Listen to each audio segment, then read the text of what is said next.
Whenever I give feedback for CELPIP speaking to students via email, in classes, or throughout the years, there's one thing that I have seen in common in almost all speaking audios that I hear every time I give feedback. That one thing that everybody gets wrong is expressions. Expressions, emphasis, your tone, your volume fluctuation going up and down, and most importantly, not sounding robotic, not sounding monotone is very important, and you have a lot of marks for that in this exam, not in IELTS. So a lot of people do IELTS and there they say you don't need expressions or emphasis, and that's true. In CELPIP you do. So in CELPIP they expect you to talk like a native speaker. Now the accent does not matter. The way you enunciate things matters. So the way you say it clearly, fluently matters, but your accent does not matter. However, your tone, your expressions do matter. So we need to actually talk like a native speaker, not in terms of accent, but in terms of the way they fluctuate their volume, the way they emphasize things. I'm going to show you a video and we're going to learn how to do exactly that. Once again, remember, accents don't matter. So if you say come or come, it doesn't matter. If you say career or career, doesn't matter at all. Don't worry about that, but the tone and volume fluctuation does. So I'm going to show you this video from a famous actress from Jurassic Park. You might know her, Laura Dern. Why I picked this video is because she does it so well. She exaggerates her accent a lot. And in this exam, you have to act. You have to do a little bit of acting, fake your usual style a little bit, and try to copy what you see now. Star Wars without being arrested. This is when this interview gets really interesting. Check out how she said really. Okay, so emphasis there. And we're going to look at those words. Later, I'm going to break it down in three main things where you can emphasize all these great points. Let's keep listening. Absolutely nothing. Nothing. It's very secretive. You're in It's so secretive. I am actually in it. I did have the greatest experience of my life. Notice with certain words with the, so if you want a little bit of accent training, I'll throw that in right now. With the, you have to bring your tongue in between your teeth. So it's the, okay? The. Now it breaks the momentum of whatever you're saying, and that kind of makes you pause.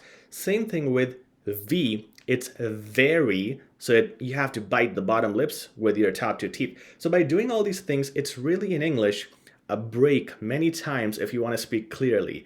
When she said the, she made sure she enunciates everything correctly. She's not rushing it, but doing the right accent. Now you don't have to do that, but it is okay to pause and emphasize certain words to get them out correctly.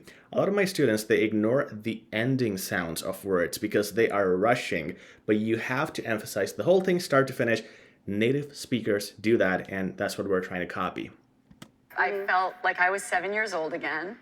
And Ryan Johnson even keeps telling this really embarrassing story, our amazing director. Once again, emphasis on really embarrassing story. She breathes. She's breathing right now, and you need to breathe between your points and sentences. About how when he got in the editing room, and I do have weaponry in a scene. Okay, I have said that. He literally heard me making sounds because I'd only done it in my room in childhood, and on camera, you hear me then going, pew, pew, pew. It's a little cringy, sorry for that, but whenever you see her speak, as an English teacher, I can notice the commas.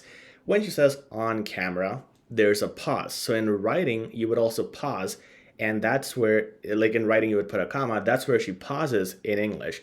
When she says things like literally and actually, there's a little pause as well. And that's where you need to pause. In real life, if you're writing the same things, you would use a comma. You get the idea. We are trying to look at and listen to native speakers. We're going to look at those videos. And when you practice at home, play a little part of it, pause it, and then repeat after them. Use their emphasis and expressions. Now, three things where you can easily copy these expressions or know when to fluctuate your volume. Number one is adjectives. Every time you give qualities of anything, just like you saw Laura Dern do in this video, you want to emphasize that. For example, if I say, I bought a house which is amazing, That is actually, I did a little emphasis there, but the speaking that I get from students is more like, I bought a house that was amazing.